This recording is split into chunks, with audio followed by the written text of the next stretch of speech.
first, we will call this meeting to order. Thank you, everyone. And the first item on the agenda, or the next item on the agenda, is the Pledge of Allegiance. I pledge allegiance to the flag of the United States of America and to the republic for which it stands, one nation, under God, indivisible, with liberty and justice for all. Okay, all right, the tried and true quorum yielding board members, we have an agenda in front of us. Do I have a motion? So moved. Thank you. Logan Colleran, great. Any discussion on the agenda? No? Okay, all in favor say aye. Aye. All opposed, same sign. Excellent. Okay, moving right along, we have some participants in our open forum today. So with that, I'll just remind our forum participants, thank you for being here. And it's an opportunity for us to hear. And so, somebody will respond, follow up with you. But it's, don't be disappointed if we don't sit here and enact policy and change budgets right here on the fly. It's not quite how it works. So anyway, with that, I would like to invite Sadie Oster up. Is that allowed, or please pull that up? Oh, it's good. I'll leave that to our communications person. Would you mind? Yeah. If not, I can Wing it. totally just talk words at you. That works too. Well, we're used to the word talking, but we'll look at visuals too. Okay.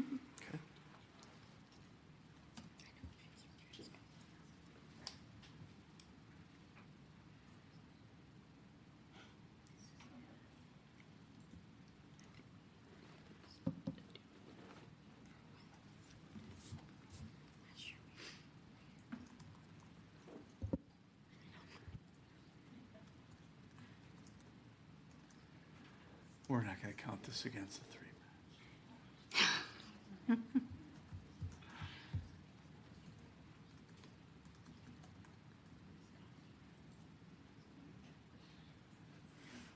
All right.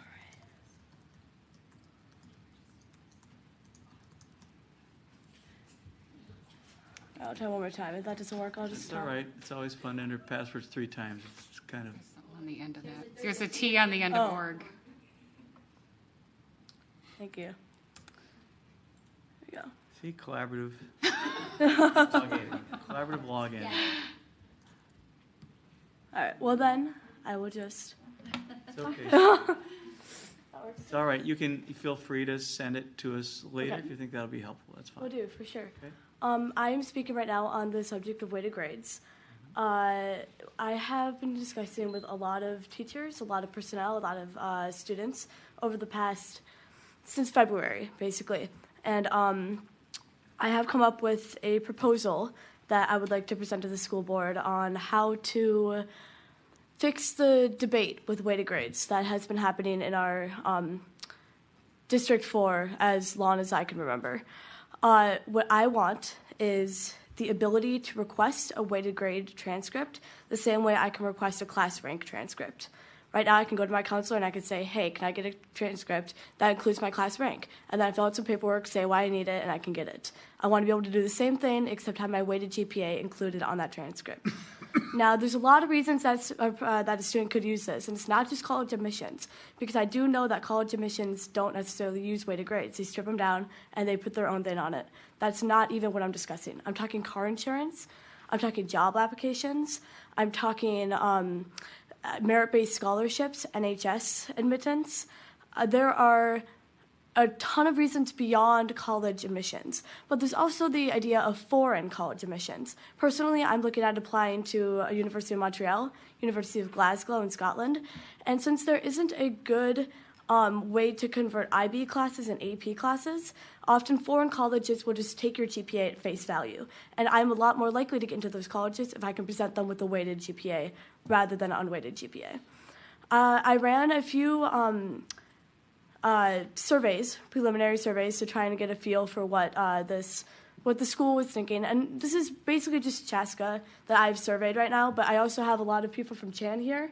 And I've been discussing with the political action club at Chan as well for how to implement this there, and if they have an interest in it. So this is district-wide, even though my survey results are mostly Chaska. I did a preliminary Twitter survey, and I got that was stated, should ISD want to offer the option of having weighted grades on a transcript? 91% said yes, 8% said no, 1% said other. And that was just a very basic, do people want this? I then went and I did a Google form where I sent out to all the teachers in Chaska. I didn't send it out to Chanhassen because I don't know them as well, and I wanted to save that for maybe a later date. But just for Chaska, I sent it out to all the teachers at Chaska with their permission, asked them if they would present it to their students as if they felt their students would be interested in it. I had a lot of questions, and I will obviously send that along with the presentation later, so you guys can look at that more deeply. But the main consensus was that, yes, this would be a solution that worked for me. I also added an option for, are there any other questions or comments you might have? And I got a lot of really interesting options, such as like, how would summa cum laude and magna cum laude be awarded? How would class rank be affected? That kind of thing. So I think that could be an interesting topic to bring up as well. Great. Thank you. Thank you very much, Sadie. you.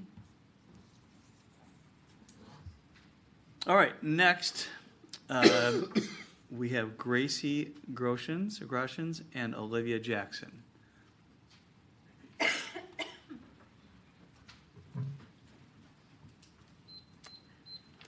Okay. So, hello, I'm Gracie Grauhans, and this is Olivia Jackson, and we're both seniors at Chanhassen High School, and we're here for our capstone project, in which we decided to focus on monolingualism, or only learning one language, and the fact that there's so many students within our school district that wish that they had started learning their language earlier, or simply had an opportunity to be exposed to different languages before they committed to the one that they're currently taking. So we started working on this project in February, and we submitted a survey out to every single student at Chan who's currently in a language.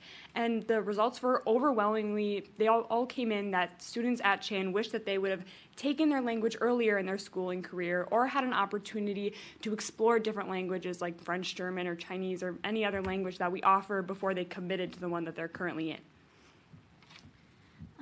And to fix this problem, a few years ago, there was a Spanish or a language exploration elective offered to middle school students. And this class exposed students to a few weeks of languages such as Spanish and French. And so the students could try each of them before deciding which one they would be the most interested in.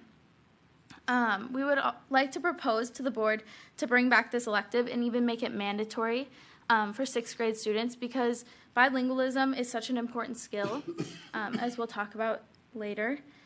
And it's also beneficial for kids in the modern world. And this class will just give students a better grounding in their language and allow them to make decisions and be more confident in their language choice.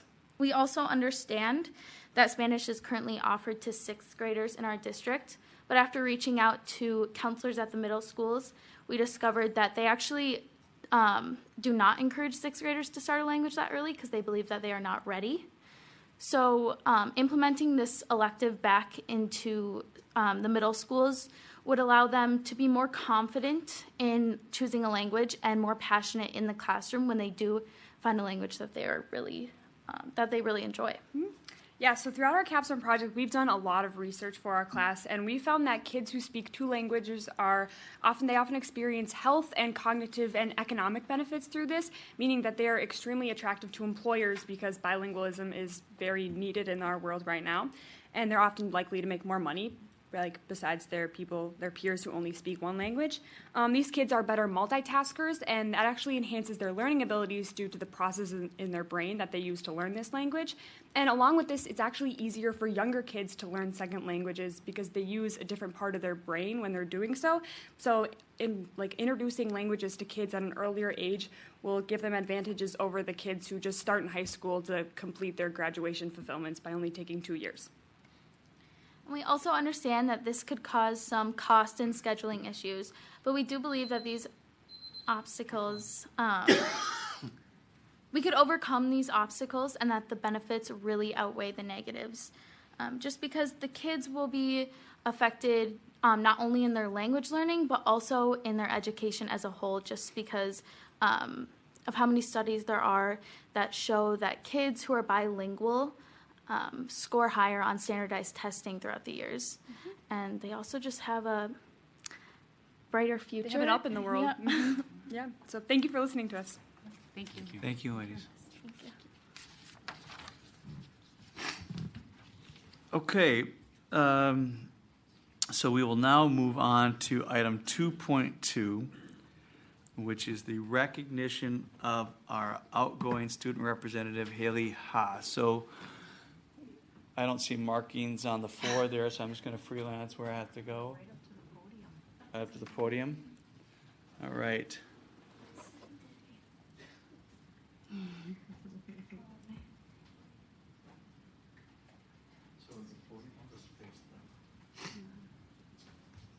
So, Haley, thank you so much for your service to your community, because that's what this is about. I mean, you may think of it as resume enhancement and whatnot, but at the end of the day, it's hanging out, being here, long hours, listening to some things that might not be as riveting as the other activities and topics that you normally digest, but nonetheless, giving us your perspective as a student and our core constituent here in the community. So it's a really important role. We really value having your service and your contribution in the last 2 years, and we wish you all the best as you move on from this experience. So thank you so much. Thank you. Very welcome. And we have, everyone can see, ooh and ah, you guys. It's a great cosmetic, and every once in a while, basic, when you don't have your phone handy, you can do some math. So, Thank you so much. okay, but anyway, yes. This is an analog clock. You can Google it.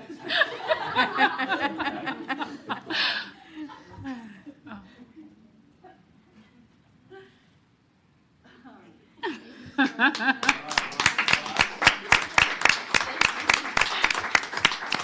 you want to say you can, we got exciting stuff, but if you don't, we've heard you, and you can feel free to, this is a good time to exit. This is my public service.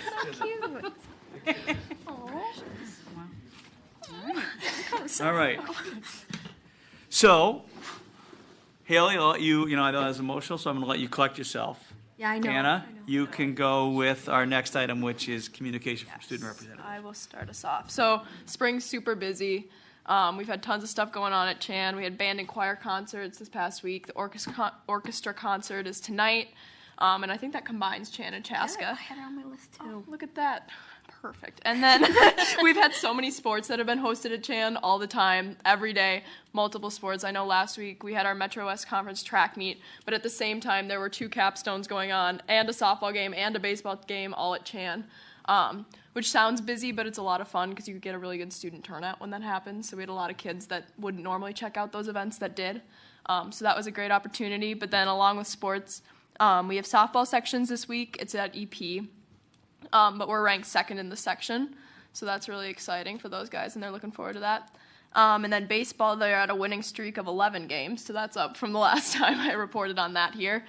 And then golf just won the conference championship, and that's the 4th year in a row. So Chan has won that event every year that the conference has existed, so good to keep that streak going.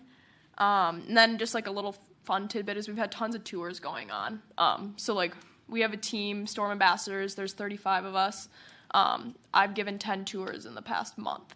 And I'm rotating out with all those 35 other kids. So that's a crazy amount. We were supposed to be done in the beginning of May, and it's only increased since then. So I think that just speaks to the cool things that we're doing, not only at Chan, but in our district as a whole, with personalized learning and all of that. So it's cool to have people from all over coming to check us out. So, yay us. And then coming up, we've got just fun end of the year stuff. So yearbooks are coming out tomorrow. We've got a pep fest on Thursday to celebrate that. Seniors are making their senior tiles. We're going to have a student staff softball game, which is our annual big event on Thursday. So it's just a really good time of the year before we get into finals where everyone's just kind of celebrating. So that's what I have. Awesome. All right, Haley, your turn. All right. So she kind of covered the orchestra. Yeah, at 7:45, there's a combined orchestra concert tonight. Yes, it was packed at Chan. I was there for the softball game, and it was also their senior night going on too. So that was even more packed. So there was a lot of people. So yeah, we had the Metro West Conference for track. Prom was on Saturday, and it was amazing. It was gorgeous there. It was just all around really good. Softball sections is this week. You guys are playing, or Chan is playing Jefferson, Chaska's playing Minnetonka. And then baseball sections are the following week after that. Lots going on with sports, lots of lacrosse and everything. And then they also, something cool is at lunch this week, they have voter registration for all the kids that will be 18 by the time that November rolls around. So you can go and you can register to vote or see if you have already registered, if you're all good to go for that. So that's really cool. They have that through Thursday. And then senior projects. Seniors are really getting in that crunch time grind where they're getting everything in so they are able to go on senior project. Lots of field trips this week for seniors too. So, yes. Awesome. Well, good luck at sections. I did see, I think you had a home run a few weeks ago or something. Did against Chan. That's right. I did. Good place to do it. It was a great place to do it. I felt great. Did you have a good trot around the bases? Yes, I did.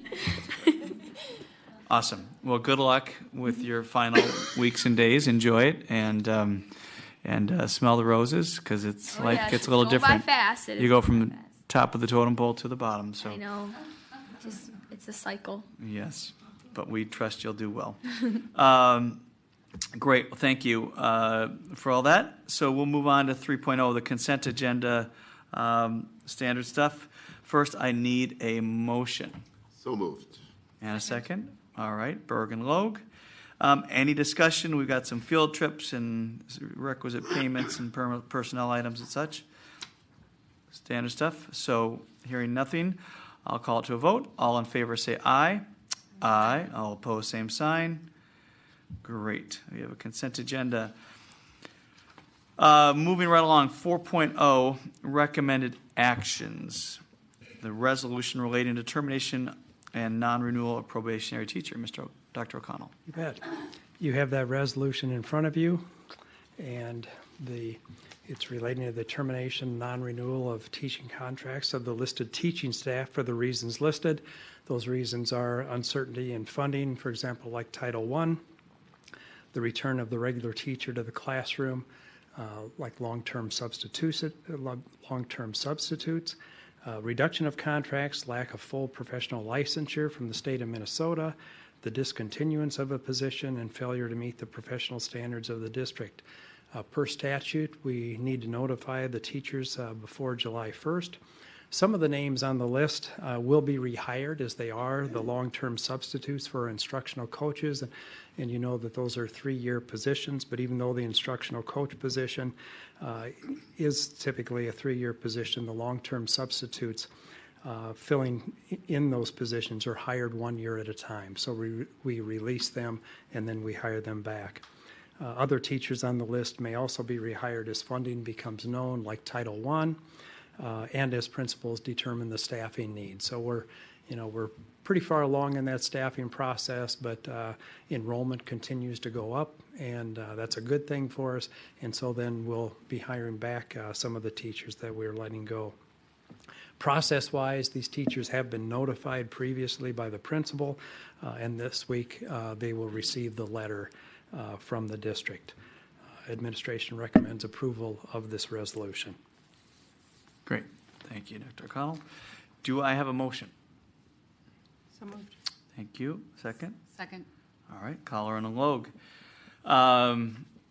Any discussion just for the audience that doesn't do this for a living? This sounds ominous, but it's a standard kind of annual process that we have to do because of the financing structure of the business that we're in. So, but with that, any questions?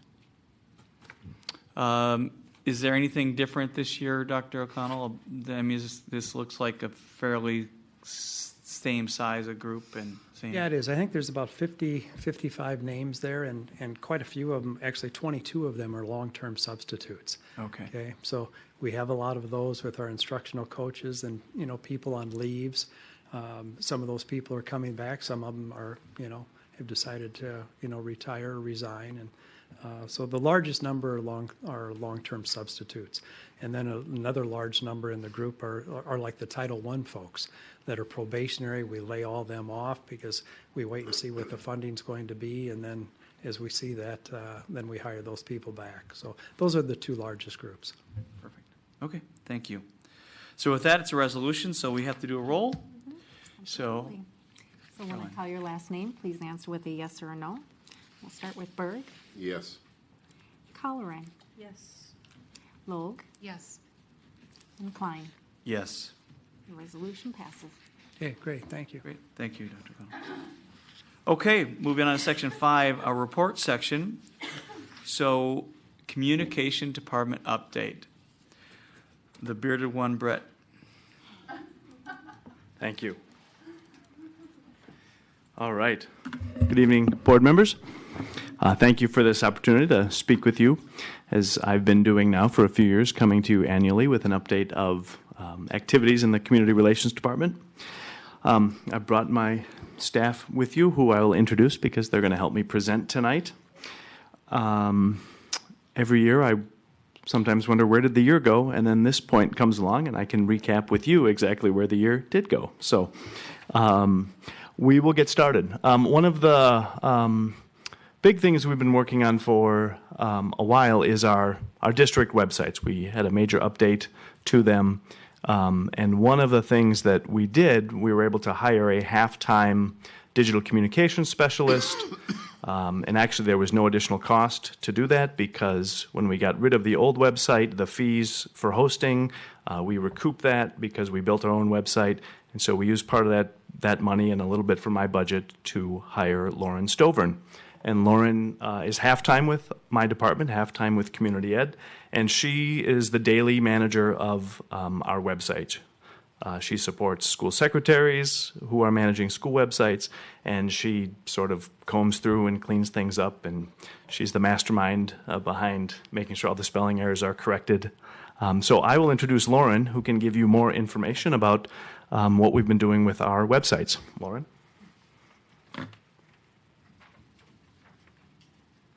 Hi. Last year, we launched a new district and community education website. During this year, we've continued to improve the website, consolidating pages, improving navigation, and making the entire site more intuitive and user-friendly.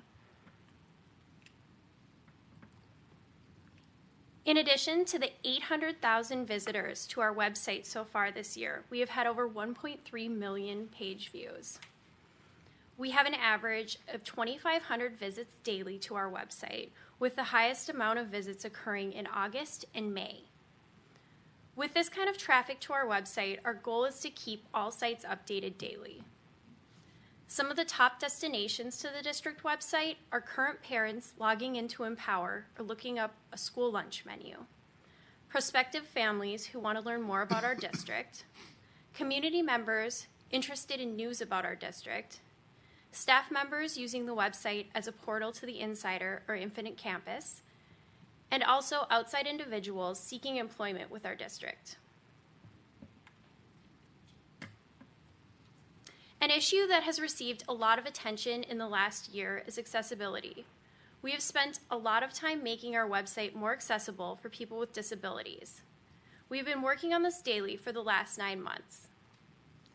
Much of this work involves rewriting underlying code in website pages, tagging every photo posted and uploaded with alternative text, and making sure each website page is laid out in a way that would be intuitive for someone using a page reader. We use a service called Site Improve to analyze our websites for accessibility issues, and it also helps us track our progress in fixing these issues. Our goal is to hit the benchmark of other educational institutions with our accessibility, which is 68%. We are currently at 65%, but our websites keep climbing higher each month with that benchmark. Thank you. I'll turn it back to Brett. Thank you, Lauren. Another thing that we are doing with our website is, you may recall, we had a standalone website, wearepersonalizedlearning.org. We built that many years ago, and so we've now moved that under our own district site. If you go to the homepage today, you'll see a big banner that says We Are Personalized Learning. You click on that, it takes you to this page, again, promoting who we are and what we do as a district, putting that right out in front every day. And then, as we talk more about standards and how we use standards to assess learning, we created this page earlier this year to help parents have a landing point to get help with what is this about, how do I use Empower. And this site has been up for about 2 months, and it's already in the top 30 of the many thousands of web pages that we have. So parents are using this page, but we'll continue to update it and provide more content there as we need to. I'll talk a little bit about social media. Our recent parent survey that we conducted, about 25% of parents indicate they use social media. Now, we asked that question a little differently this year. We just said, do you use social media? In previous years, when we asked, do you rely on social media for district news, it was very low, about 3%. So this year we said, well, let's just see if people are using it. So that's why that number might be different from what I've reported in the past. And you can see we're steadily growing our user base. Interesting to note, though, even though Twitter has more users, Facebook users are actually more engaged with us on a daily basis, and I'll have some examples of that. But remember that Facebook number of about 3,000. We're about 3,300 users today. Give you an example of a couple of posts and just some general idea of how we measure performance of Facebook. So we posted this a few weeks ago. You'll notice about 4,300 people reached, right? So that's people sharing it outside of the district Facebook page, right? If we have 3,300 users, many more people are sharing this outside of our page. That's why we get that reach. So that's a very good page for us. Anytime we get around 4,000, we think that's a very successful post. However, we did have our first viral post this year, truly viral, not just within our community. This is a classroom video. Nicole will talk a little bit more about them in general, but this was the Academics in Motion, and we reached almost 22,000 people. 11,000 people viewed the video itself, so truly a post that went viral for us, so that was fun to see. On Twitter, not quite as exciting. Generally, the most engagement that we get are on days that we have to change the... You know I'm liking those posts right there. That's right. You know it. Everybody's liking that post, exactly. Love, love, love that post, right? So that's typical for our Twitter page. It's really weather-related stuff that gets the most attention. How many did you say follow the district? We have about 3,300 on Facebook and about 4,500 on Twitter. Now I'm going to introduce Nicole Stumpf. Nicole was hired in our department last year as our marketing communications specialist. She's going to talk about marketing and recruitment and retention, but she's also going to talk about an initiative we've had in our department to create these videos, one that was particularly viral, but she'll tell you more about that project. Nicole? Hi. So this year we've gotten in the habit of developing 2 videos per month. There's so much incredible work that's taking place in the classrooms throughout the district every day. So what we really need to do is just put that work on display. We're all overloaded by advertising and marketing messages that are always coming at us, daily, constantly. And what people are really looking for is truthfulness and transparency, especially as a public organization. Videos make for great social media content. These posts get a lot of engagement and shares, multiplying the audience that is exposed to the content. And as Brett mentioned, this can even lead to media attention, which was the case with Fox 9 highlighting the Academics in Motion program. We also share these videos in our email newsletter, 112 Online, and on our website and more. They make for great content on our new Personalized Learning webpage. When people hear personalized learning, what they really want to know is what it looks like. We've created videos on Academics in Motion, coding class at the middle school level, Cartoneros, which was a collaboration between Chaska Middle School West and La Academia, the middle school Ellis Island experience, our partnership with Rapids Lake featuring Anna Edlund, who was recently named a Teacher of the Year, and a video on flex spaces and how they work in our older facilities such as Chan Elementary. You might be familiar with the videos circulating on social media, the tasty videos that show the behind the scenes of how to make different foods. Lori Kendall from my department has worked with Nutrition Services to develop a series of videos that do exactly this. You guys saw the first video about how we use fresh tomatoes in our school lunches, and the next video, which they just finished shooting today, features all the ways that we use fresh fruit. The philosophy behind these videos is in line with the concept of transparency, which I talked about earlier. We are slightly ahead of where we were last year in terms of kindergarten registration, with 735 registered to date. Two differences in our efforts this year, first being the use of Facebook advertising. Facebook advertising reaches a particular audience, digital audience, which is where our now millennial families are. We also did in-person kindergarten registration events at the schools for our Spanish-speaking and Somali families. Also, the kindergarten marketing materials and graphics were updated and refreshed this year, making it brighter and more inviting. Here you can see the first postcard that was mailed to parents of soon-to-be kindergartners. I wanted this to be something parents would not only want to hang on their refrigerator to get their child pumped up for kindergarten, but something that they might hold on to for some time. On Wednesday, we are hosting a Realtor seminar, which we last hosted in 2016. 40-some realtors and builders are registered for the event, and it will be hosted at Carver Elementary. We will feature the new space, and the seminar will emphasize key selling points for prospective buyer families, as well as the immense growth that is anticipated in our district for decades to come. Another recruitment and retention effort that takes place annually is our high school and middle school parent nights. Our department assists with the communication and presentations for these events, but next year we will be even more involved to continue to craft our recruitment and retention messaging. You will see retention figures for 6th and 9th grade in the demographic study to come. Our team of parent ambassadors was made up of about 30 involved and very giving parents this year. We share conversations with these parents at the district level, and as we continue with this program, ambassadors will serve as a resource to new incoming families. Our ambassadors and schools distribute these cards, you can see here, at events or tours, and they include an email address that parents can contact. And this is the parent ambassador's way of making themselves available to answer those parent-to-parent questions that might be about activities or maybe social-related questions as they enter a new school or new district.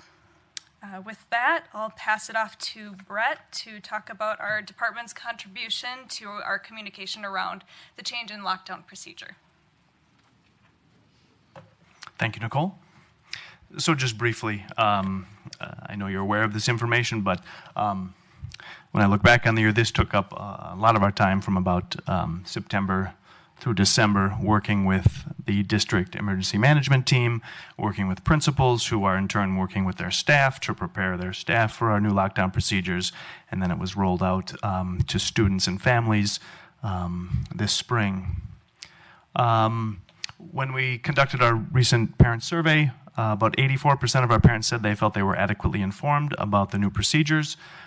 So I would say that speaks to itself on how well our schools shared this information, not only with students, but with parents as well. Just briefly, I talk about this every year, but we do a series of publications from our department, high school and middle school registration guides. We're going to work on moving the middle school guide online this year. I think it's 2018. We need to be where colleges and other organizations are in terms of having course descriptions online. So we're going to start with the middle school and move from there.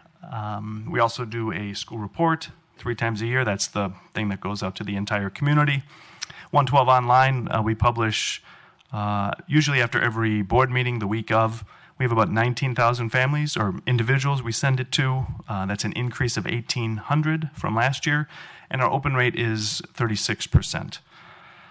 Industry average, this is according to MailChimp, they say about 22% of educational institutions, that's their open rate, 22%. So we feel pretty good that we're above average. We're always talking at our department, like, how do we get more people to open the newsletter? We've tried different times of the day, different days of the week, so it's always tweaking around the edges to make improvements. But the most important thing, again, in our parent survey, 80% of parents say they use school newsletters for information. So this year, we've had a more concerted effort to provide district information that principals and secretaries can drop into those school newsletters, so parents are also getting information from the district that way. I want to introduce Lori Kendall. I think most of you know Lori. Lori is half-time in my department and half-time manager in community ed. And Lori spearheads internal communication with staff. And so one of our big projects that we just introduced last year, just told you it was coming, was the new employee intranet. And Lori is here to give you a little more detail on how that's gone. Thank you, Brett. Good evening. Yeah, so it's been a year. That was a quick year because I remember standing here showing you the first glimpse of the intranet. We launched it in the new Insider in August, and we kind of did it a couple weeks before all the teachers came back to work out a few kinks, and then we went live with everybody. And our goal was to create an easy-to-use and very well-organized intranet for all of employee news and resources that we need every day. And from the feedback that we've received, we believe that we've achieved this. Before we redesigned the Insider, though, we did learn from surveys that employees had a hard time finding everything they needed easily on the internet. They were clicking too much. They were trying to dig. There was no search function. It just wasn't organized in an intuitive way. So the new Insider is designed more intuitively. These icons represent different functional areas, and so everyone searches for information differently. So rather than using a standard drop-down for everything under administration or under human resources, we organized it based on functions. So, for instance, if someone has a question about payroll, they can click on the payroll icon, or they could click on the human resources icon and find the very same information shared away across each functional area. The Insider is also the portal for many things that employees use every day. Infinite Campus, Empower, McCrell, district email. You can get your own email account that way if you're working off-site. The language line, and even the phone directory. So, and I wanted to mention the recent benefits open enrollment period was just this last couple of weeks, and it was a good example of how we used the Insider. We sent people there to a new page that we developed with the help of Pam's staff, all about benefits. And so they could find benefit summaries, cost sheets, everything on one page, and then we included that link across several different functional areas. So, I want to see, I might see benefits as part of my paycheck, my payroll. So if I go to payroll, I want to make sure that I can link into that rather than just going to benefits all the time. So let's see, and everybody loves numbers, so I wanted to share some numbers with you. Our recent look at the analytics shows that about 800 staff log into the Insider each day. And they do this because we have created this as kind of a default homepage for people because we want to drive people to the Insider. We're including more daily information, more announcements, and of course, then I've got some numbers up here that reflect some of the more frequently visited pages, and those are weekly numbers. During the last 2 weeks benefits open enrollment period, we saw the benefits page in HR just skyrocketing, but these are average numbers. I told Brett that I was going to look up our community relations department. It looks like we only had 5 visits last week, so we're going to try to find something to push that up a little bit. We do know that 96% of our users use their desktop at work, but we have 3% of people using mobile, or that might be on an iPad at home at night or something like that. But it's the format we're using is very mobile compatible if it's needed that way. So the next steps for the Insider, we're going to keep it fresh. We're going to keep it updated. That's, I guess, my job to make sure that we are keeping forums updated, new news. We want to find some new creative ways to drive people to the Insider because we want it to be, my dream would be that everybody logs in and gets a bit of new information there every day. So we've got some ideas we're bouncing around, but maybe next year we'll come back with some even better. Maybe we'll have more visits to our page too. I don't know. And I'll give it back to Brett. Great. Thank you, Lori. And just to wrap up here, I don't think we need to spend too much time on the grand openings. You've got construction updates for the past 2 years, but that we opened Carver Elementary, obviously, and again, working with June and her staff. Lori Kendall had a big role in helping to plan that open house and kind of take people on a tour, a self-guided tour of the building.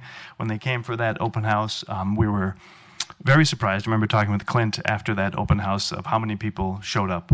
Just kids running in, excited with grandma and grandpa to show them their classroom. It was a really, really fun morning. And then we had the Dome open house, and that was a very successful event. Lots of people took the opportunity to get a jog around the track that morning. And then next month, we are having a public open house for the pool. And I sent you a message on that, inviting you to that on Sunday the 10th from 11 a.m. to 1 p.m. We'll welcome our community to see that investment in our swimming curriculum and our swimmers. Now this year, we didn't do an annual report that we typically have done. We are repurposing that and hitting your mailboxes next month, beginning of June, will be what we're going to call our referendum report. So now that we have essentially completed major construction around the 2015 referendum, this is an opportunity to tell our public how we have applied those resources for deferred maintenance, for our pool, but also curriculum, things that are happening around personalized learning. And it also sets the stage for the growth that we are going to continue to experience so that our public knows that we've been responsible with the dollars they've given us and that there is more growth ahead in Eastern Carver County Schools. So with that, I will stand for any questions. Thank you. Thanks, Brett and team. Any questions, board member? I just have a comment. I'm very happy to see that we have been doing the updates to the website that make it more accessible to people who may have hearing impairments or vision impairments. I went to a CLE, I think, a year and a half ago, where that was one of the breakout sessions is you have to do this. And so I'm very glad that we're working on that. Yeah, it's been all the talk in the public education circles the last couple of years, including among communicators. Mm-hmm.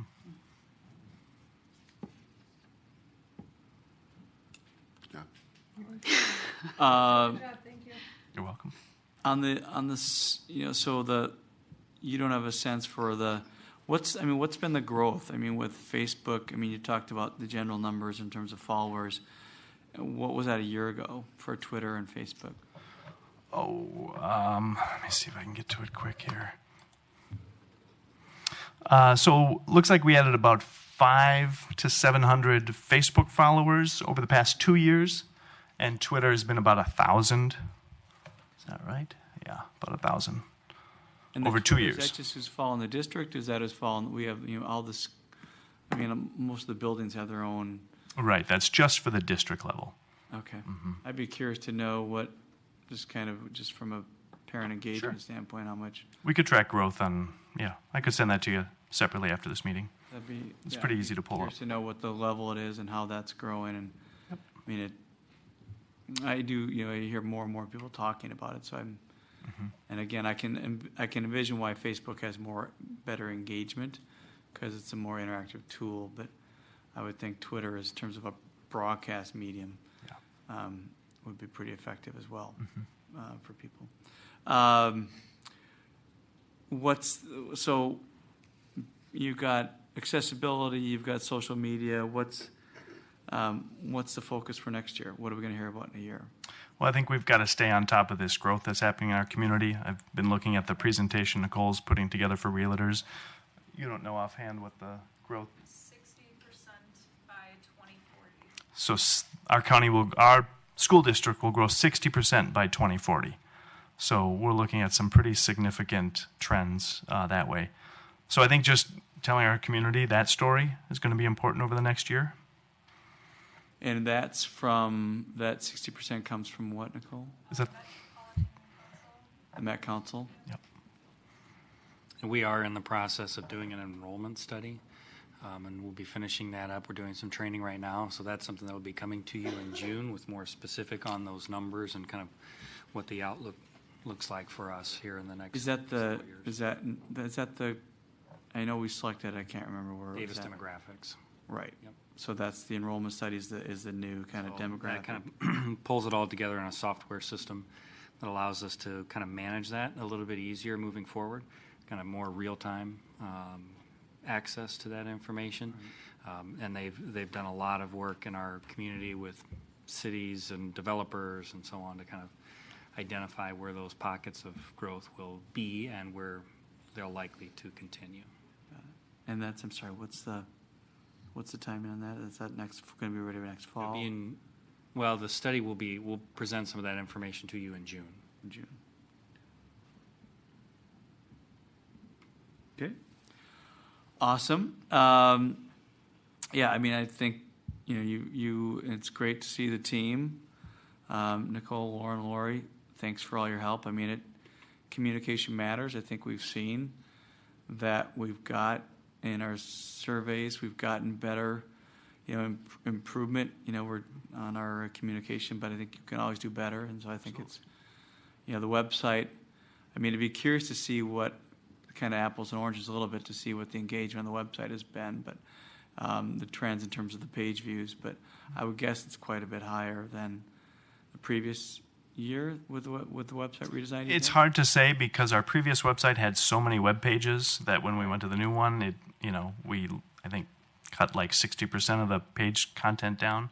But now that we have this site, we'll be able to track that over time. So yeah, and we're also able to figure out, like I pointed out, that standards page, that has kind of went to the top of our top 30 pages in terms of views and clicks. So we get some idea there.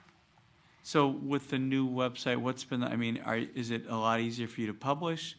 Is it just administration? What's been the biggest difference for you guys? I think one of the biggest differences, we sort of control it from end to end. So we control the servers and then we control the content. So it's not, when I say it's our website, really, the MIS department helps us a great deal with the technical behind the scenes, but we control every aspect of the website. How much of the content can you post without knowing HTML or some sort of programming language? I mean, how much? We use WordPress, so that's a pretty standard content management system. So, it's not every system has its quirks, but it's pretty easy to get people trained, at least for school secretaries. They know how to update their calendar. They know how to post things on their news section.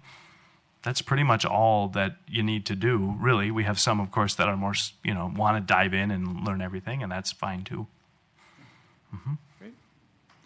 Well, awesome. Okay. Thank you for all your work, and keep it up. And thank you for your support. Right before you finish, if you can just jump to that, the personalized learning page that was redone, and go back down to go to that. Again, and this came up in conversation with the board too, as we've been talking about personalized learning, standards-based learning.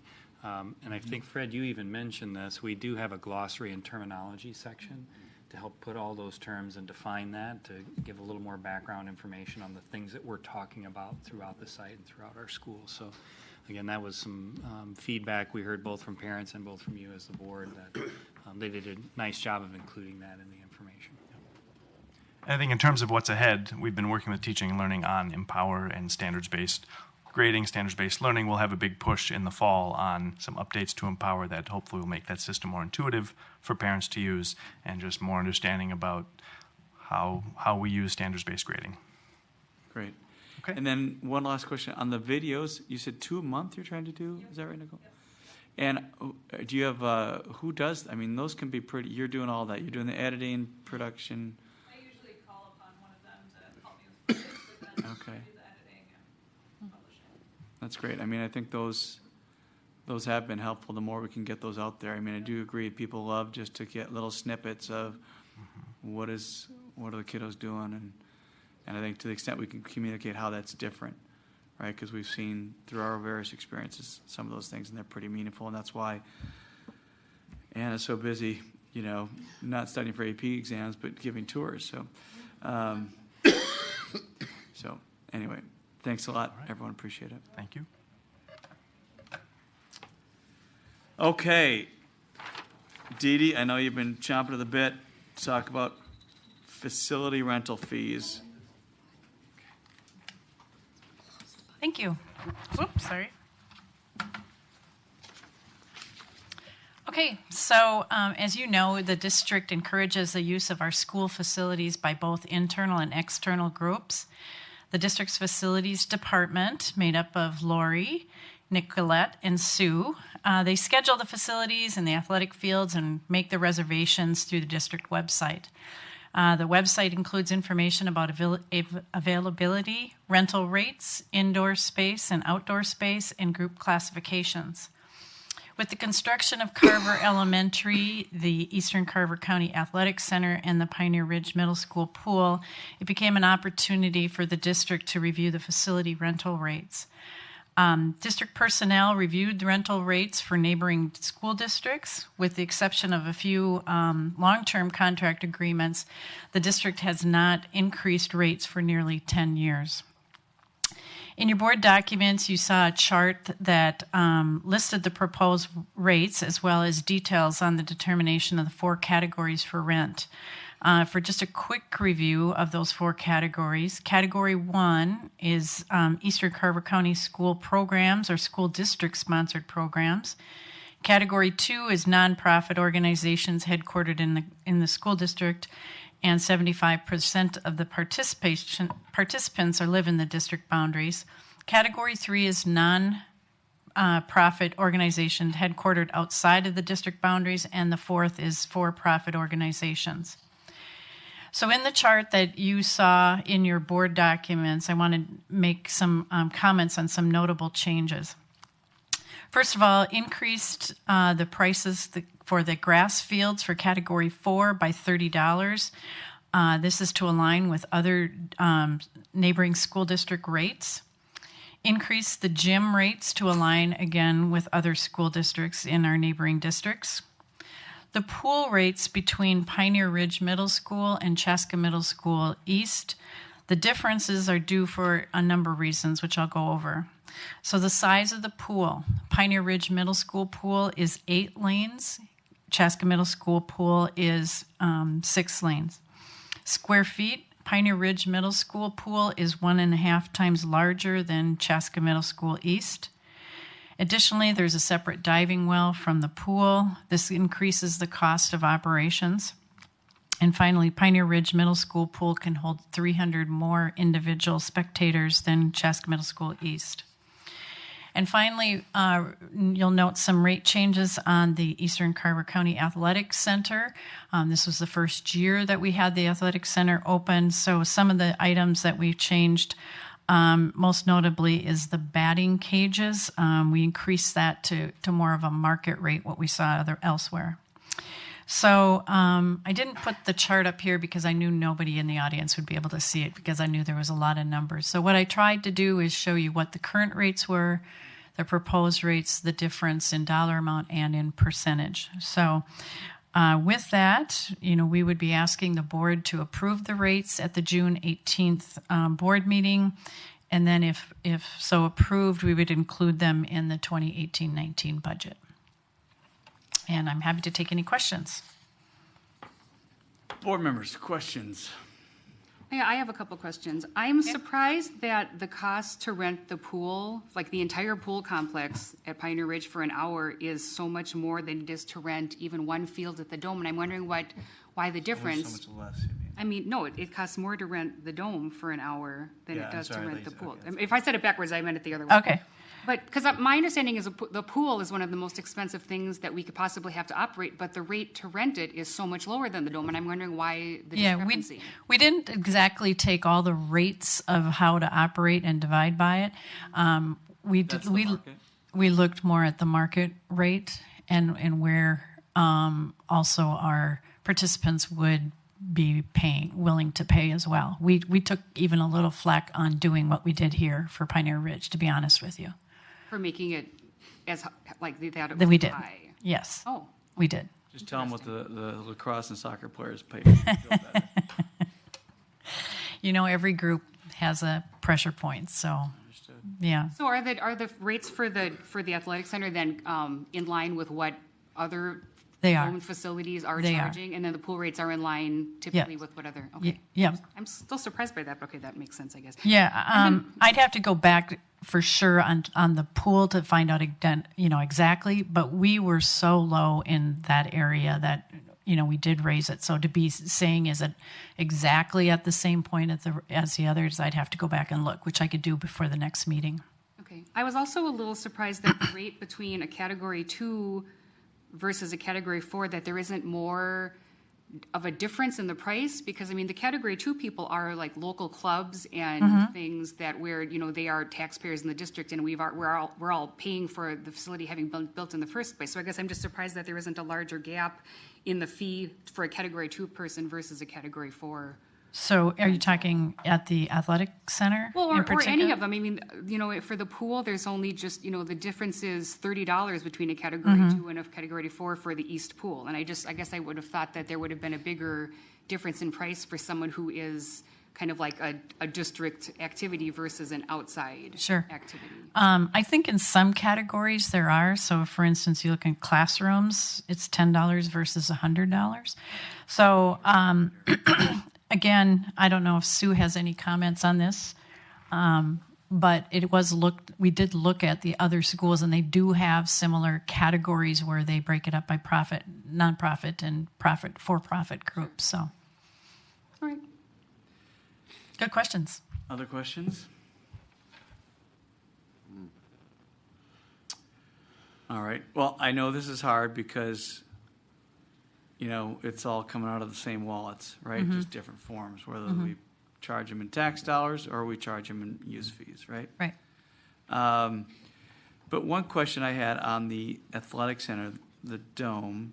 Yes. How are we applying the building monitor fees? So explain to me how that's working, because I know there's been some confusion, and Sure. I'll put Yep. lightly questions about that. Yep. So one thing that we did talk about is in the rate, the 425, so we've increased it by 20, and it's probably not very clear here. What we talked about doing was including the monitor rate, the fee for the monitor in that rate. It makes it a little cleaner and smoother than if we are just doing that on top of it, because it almost becomes that you're applying it to multiple groups for the same person being there. So, so that's why we looked at moving that to up $20, basically covering the cost of the monitor. So that 425 rate, or 450 or 490 would include. I'm just thinking. I'm thinking of the communities, the groups. I forget about the outside and the profiteers. The 425 includes the monitor cost. That's what we talked about, right? That would be awesome, because I think, the feedback I've received is, how, the batting cage, so I got to pay for the monitor for this, and who, right? Because you have so many different partitions going on and activities and so I think just building that in and blending it will make Right. everyone's Made life easier. easier. Yep. That'd be great. And that's one facility that we talked about doing that because it can be divided into so many different segments. And how you allocate that Right. cost would be challenging, I would think, Yes. administratively. So We learned a lot this year from the first year of having an athletic center. undoubtedly. Yeah. So, and thank you I know that's, and I've heard, well, I know there's been growing pains. I think it should be noted that the staff has been very good to work with through Okay. all of that. Yeah. So, I mean, it's not always everyone's trying to figure out, again, we're all dealing with the same wallet. And, and so it's just a matter of how it comes out, right? Right. So thanks to the team for doing that. So that's great. These are good problems to have, and I'm glad that you took the time to go through this. I'm sure it was a lot of work collecting all the competitive. It did. market rate Nicolette did all the legwork, and I'm sure Sue provided me with a lot of information, and we had several meetings. One of the things we did talk about is reviewing this. I mean, not necessarily every school district annually, but for sure every 2 years we should be looking at this and seeing, are we in line, and then coming back to you with any adjustments that we think are necessary, so that it's going up in smaller amounts and not a big amount at one time. Right. And I'm going to talk to my pool friends. I'm going to tell them what a deal they're getting.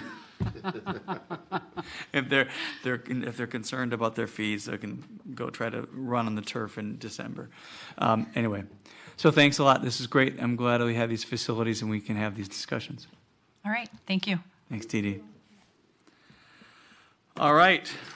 So 6.1, communications from the school board. I'm going to the left. Amy, All right. what do you got? I just quickly have the district foundation met this afternoon, and we had a kind of a debrief about the teacher of the year banquet. What went well and what didn't. But for the first time, to my knowledge, there's going to be a survey sent out to the people who attended it, so we can get kind of an outsider view of, people who've been to it before or haven't. What did you think went well? What would like to change, just to get some feedback to make it a really good event for everyone. So I'm looking forward to getting that We feedback. need a bigger room. That's the number one It is going to need feedback. and that's one of the things we're looking at is do we move to a different venue? But it'll be great to get feedback from someone who isn't on the board for an outsider Right. perspective. So Awesome. Yep. Great. Josie. I have three things. On May 8th, there was the final SEAT committee meeting, the Special Education Advisory Council.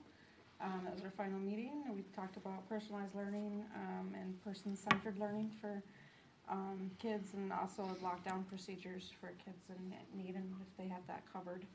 Because lockdown procedures might look different for kids that are on IEPs and stuff like that. So that was that meeting.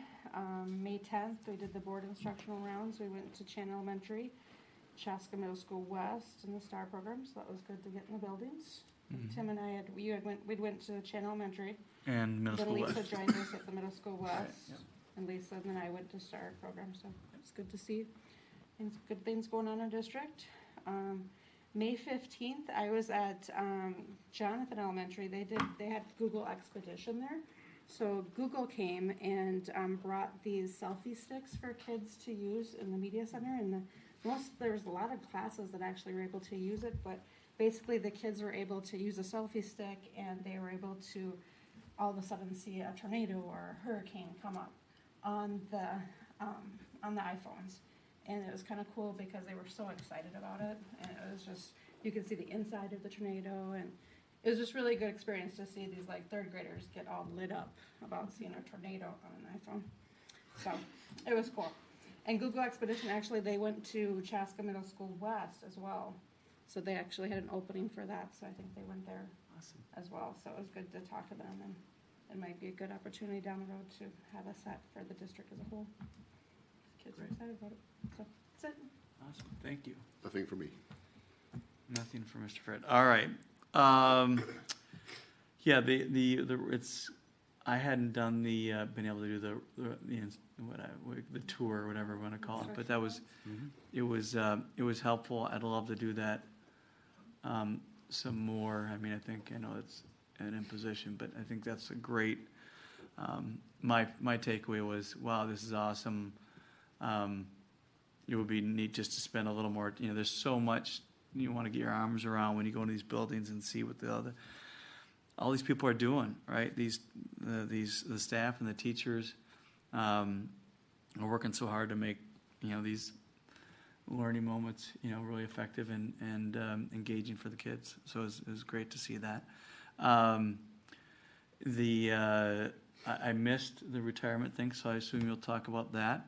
I just want to talk, there was one somebody brought to my attention. I'd seen it on Twitter, something about this U.S. News and World Report, and both of our high schools moved up in the world. So I think we were, and now we are both top 20. So we have excellent schools. And then, one of the neat things is we budged another school that shall remain nameless out of the top 10. So that was always nice to note. So that's, I say that sort of tongue in cheek, but that's really a reflection of, it was brought to me as like, you guys are doing great things, and you should feel proud about that. And you folks, the kiddos, and you used to be kiddos, that, work so hard to do that. So I just thought it was a nice little recognition of what we're all doing here. Obviously, it's not the end game, but it's nice to see that we're moving the needle and in some bigger views. So that was great stuff. So anyway, that's it for me. Okay, well, I'll just have a few things. Since you brought up U.S. News and World Report, if you get the opportunity to check that out, one of the things of interest, even as we had two of our high schools in the top 20, when you look at the top 10, there are very few public high schools in the top 10. A number of them are magnet schools or private schools or choice schools. So we have to be especially proud to have our two high schools in that group. So it does speak to the work that is happening out there and the great things our staff and students are doing all the time. So I'll follow up a little bit as well with Josie on the Google. It's called augmented reality. So it's not virtual reality where you wear the helmet and you're kind of immersed in it. Because you only have essentially the phone and the image on the screen, you don't feel as, I guess, as immersed in that, but it gives you the opportunity to walk around it. And so it's all kinds of different things that can tie to learning. So they may be looking at kelp, and the kelp goes, can go all the way up to the ceiling, or they might be looking at we have a volcano erupting in Hawaii. They'll show how that looks and also what's underneath and around it. So kids actually move around that as well. So really some good connections, some exciting stuff for kids. It was exciting when I was there in the morning with staff. They were having a great time as they were learning how to take their kids through that. A lot of laughing and enjoyment with that. So we'll see where that progresses. Retirement dinner. We recognized 7 individuals at the dinner out of about 17. It was good that we had at least 7, considering it was one of the first really beautiful nights we've had in a while. But again, it was a great ceremony and really a nice opportunity to just say thank you to the folks who've served our district so well. On Thursday night, I had the opportunity to go to Riverview Terrace with some of our intercultural specialists and meet with families down there and just more of a kind of get to know you and allow them to ask questions. So we had some translators there as well. And we talked about a lot of things, but the bulk of our time was really spent on making sure how do we help. The questions they were asking is how do we help our kids be successful? So we were talking about college and career readiness, not just the traditional 4-year college, university track, but what are other ways in terms of internships and getting into the trades and so on. Some really good conversations there. And then those generate some ideas about how can we support parents better in terms of helping them be knowledgeable about, there are a lot of choices for kids. to be successful, and how are we helping to communicate and give them those options so they can support their students in that. So some good work that will continue, and we'll do more of these meetings moving into next year as well. So again, another nice night to just be out and meet with some parents. Wednesday is the Realtor Seminar. Again, another great opportunity to just kind of showcase with people in the community the great work that is happening here. We have done that in the past. It'll be nice to have them out in the building again and give them a tour and let them see the great work, and ensure that as they're communicating to, prospective clients and community members, they have the kind of factual information. Here's what it looks like. And they, just like you, as you get out with our board instructional rounds, kind of see it in action. And then you have a concept of what that really means for families and for students. So that'll be exciting. We already talked about the board tours, and I mentioned the enrollment study. So last thing I want to say, Haley, thank you so much for all you've done in the last 2 years. And it's just an honor to have students on this board, and Anna, you as well, and the voice that you bring to the table. So I know we all appreciate the times as you contribute to the conversation, and there's just authenticity and an excitement when you speak, and so we really appreciate all that you've done as you've worked with us these last 2 years and stuck with us. So best of luck to you, and thank you so much. Thank you. That's all I have. Great. Well, thank you all for your attention and for being here. And as a way of saying thanks, we'll let you get out into the beautiful night. Take care.